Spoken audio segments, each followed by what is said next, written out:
They say love arrives when you least expect it, but I wasn't expecting anything at all. In fact, I had promised myself I'd die single, free from the mess of heartbreak and obligations that people dressed up as romance. But then came the boy with the newspapers. Every morning, at the crack of dawn, the sound of his bike wheels cutting across the stillness of my suburban street would wake me up. At first, it was just an irritation, the thud of rolled-up news hitting driveways, the squeak of brakes, the faint curse when one slipped from his hands. But soon, I found myself waiting for it, almost craving that fragile proof that someone out there was awake when I was. I had moved to this small town in upstate New York after quitting a job I hated and leaving behind a relationship that had cracked me open in all the wrong ways. At 30, I was burnt out and convinced that solitude was my only path forward. My house was quiet, sterile, almost too clean. And yet, every morning, a part of my world shifted when I opened the door to find a freshly delivered newspaper lying crooked on the step, his messy handwriting on the subscription slip. It was stupid. I didn't even read the news. The first time we actually spoke, it wasn't planned. I had overslept and stumbled outside in my pajamas just as he was about to leave. He froze, one hand clutching the handlebars of his bike, the other holding the last paper. His hair was wild, sticking out from under a baseball cap, and his sweatshirt had holes at the elbows. Sorry, did I wake you?" he asked, his voice awkward but warm. I should have brushed him off, muttered something about it being fine, and gone back inside. But instead, I heard myself laugh sharp, unexpected.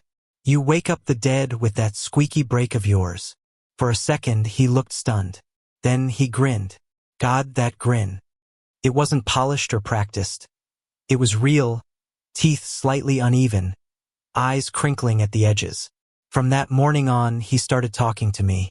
Sometimes just a quick hello, sometimes a joke about the headlines, sometimes a rant about how cold it was to ride a bike before sunrise. His name was Caleb.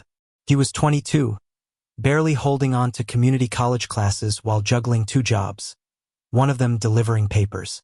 I told myself it was harmless, just small talk, just a neighborly connection. But each word dug deeper than I wanted to admit. One morning, I caught myself waiting at the door before he even arrived. Another morning, I found myself brushing my hair and changing my shirt, just in case.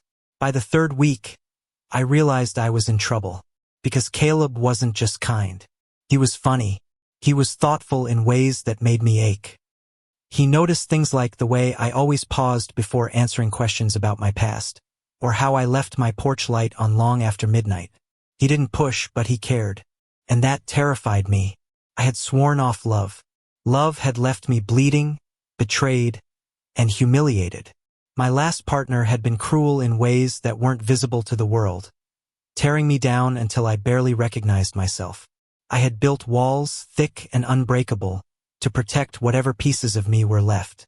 And yet, here was this boy, this stubborn, ridiculously earnest boy knocking down those walls without even realizing it. One morning, as the sky blushed pink behind him, Caleb lingered instead of leaving right away. He leaned on his bike, his breath forming little clouds in the cool air. "You always awake this early?" he asked. "Insomnia," I admitted, shrugging like it was no big deal. "Maybe I'm your cure then," he teased. "Free therapy with a side of newspapers." I laughed, but it caught in my throat, because part of me wanted to believe him. Days bled into weeks, and what started as casual greetings grew into longer conversations. I learned he wanted to transfer to a bigger university someday, maybe study journalism, maybe creative writing. I learned he hated black coffee but drank it anyway to stay awake. I learned he lived with his mom and younger sister, and that money was always tight. And he learned about me slowly, carefully, that I had once lived in the city, that I used to work in publishing, that I didn't like talking about why I left. He never pushed, never asked too much, but his eyes said he wanted to understand. I told myself it was just a harmless connection.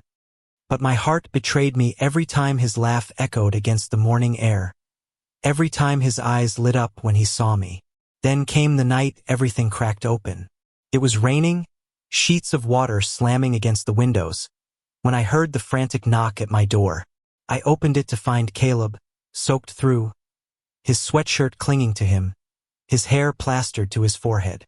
His bike was lying abandoned on the lawn. "Car broke down," he gasped. "Mom's stuck at work, and I didn't know who else to." He didn't have to finish. I pulled him inside, threw him a towel, and watched as he tried to laugh off the shivering. His hands trembled when he wrapped the towel around his shoulders, and for the first time, I saw past the grin. He wasn't invincible. He was young, exhausted, stretched thin by responsibilities too heavy for someone his age. "Caleb?" I whispered, softer than I meant to.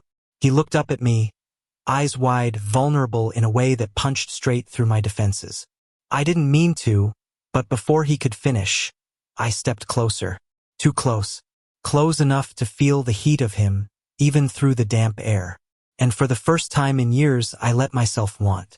Caleb's eyes searched mine, flickering with something unspoken fear, maybe, or hope.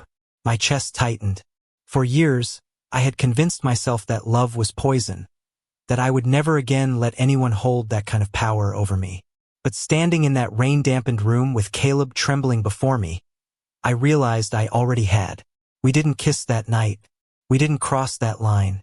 Instead, I made him tea, wrapped him in a blanket, and we sat on the couch until his shivers faded. He told me stories about his little sister, about how she painted stars on her bedroom ceiling with glow-in-the-dark paint, about how he worked himself to the bone so she wouldn't feel the absence of a father who had walked out years ago. I listened, really listened, and for the first time in years, I felt my heart stir in ways I thought it never would again. The next morning, when the storm cleared, he left with a smile too heavy for his young face. "Thanks for being there," he said softly. After that, things changed. We were no longer just casual strangers exchanging jokes at dawn. Our words grew heavier, our silences deeper. He started lingering longer after his deliveries, sometimes staying until the sun was high enough to chase the morning chill. I started finding excuses to step outside early, coffee in hand, pretending I had errands when all I wanted was to see him. But of course, the world wasn't blind. It was a small town and people talked. A 30-year-old recluse chatting every day with the paper boy didn't exactly escape notice. The whispers began, the kind that curl behind your back, the kind that claw at your resolve. One afternoon at the grocery store, a man I barely knew sneered at me. "Guess you found yourself a boy toy, huh?" The venom in his voice was thick, heavy with judgment. I froze, my hands tightening around the cart. For a moment, shame roared back to life. The same shame I had buried years ago when my last relationship had ended in betrayal and gossip. But then I thought of Caleb, his grin, his stubbornness, his kindness, and I realized something. I wasn't ashamed of him. I was terrified of losing him. Still, fear is a tricky beast. That night, when Caleb stopped by after his shift, I pulled back. I told him maybe he should stop staying so long, that people were talking, that he had his future to think about. His face fell, but he nodded, swallowing words I could see burning in his throat. "If that's what you want," he whispered. The door closed behind him, and I felt the hollowness echo through the house. Days passed. The mornings were quieter, emptier. He still delivered the paper, but he didn't linger, didn't stay. I found myself staring out the window, waiting for something that no longer came. I had pushed him away, and the silence that followed was deafening. Until one night, I found myself at the local diner. I don't know why, maybe desperation, maybe instinct, but I went. And there he was, hunched over a notebook, scribbling furiously between sips of watered-down coffee.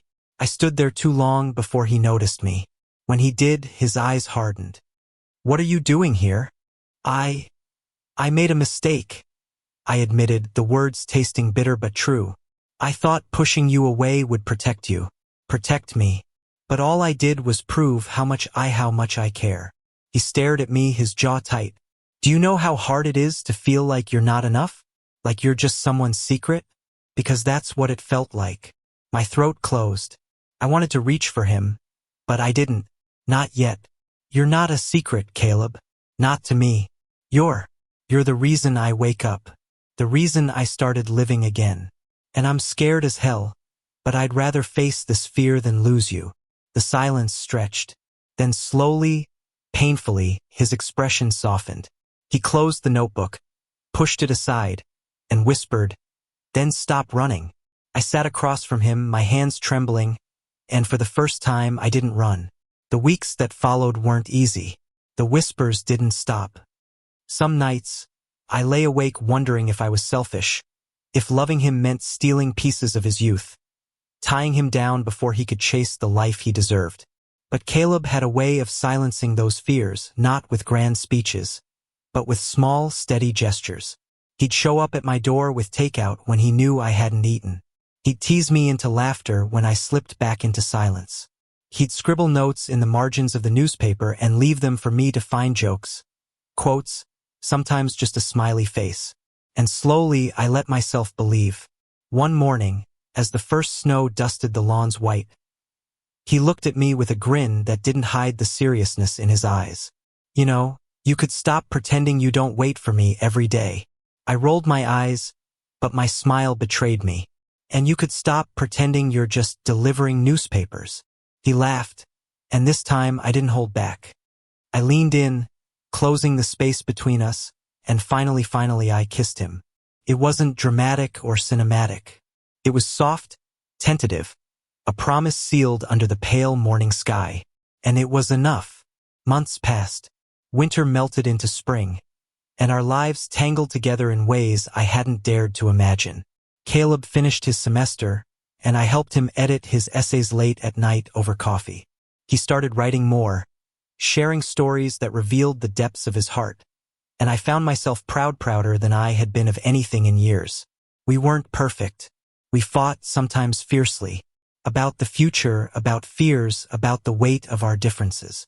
But every fight ended the same way, with honesty, with forgiveness, with the quiet certainty that we'd rather face the storm together than alone. The town still whispered. Some people sneered. But others surprised me with quiet nods, with words of support, with the reminder that not everyone lived in judgment. Slowly, I learned to stop caring so much about the voices that didn't matter. One evening, as the sun set over the horizon, Caleb and I sat on the porch, newspapers forgotten at our feet. He leaned against me, warm and steady, and whispered, "You know, when I first saw you, I thought you looked like a ghost, like someone who didn't want to be seen." I chuckled softly. "And you decided to haunt me?" "No," he said, smiling. "I decided to bring you back to life." And maybe that was exactly what he did. Because somewhere between the thud of a rolled-up newspaper and the quiet weight of his hand in mine, I stopped being afraid. I stopped hiding. I let myself love. I once swore I would stay single forever. But forever, it turns out, was waiting on my doorstep every morning, grinning like the sunrise. And I was finally brave enough to open the door. Thank you for listening. Don't forget to like and subscribe to stay updated with the latest videos.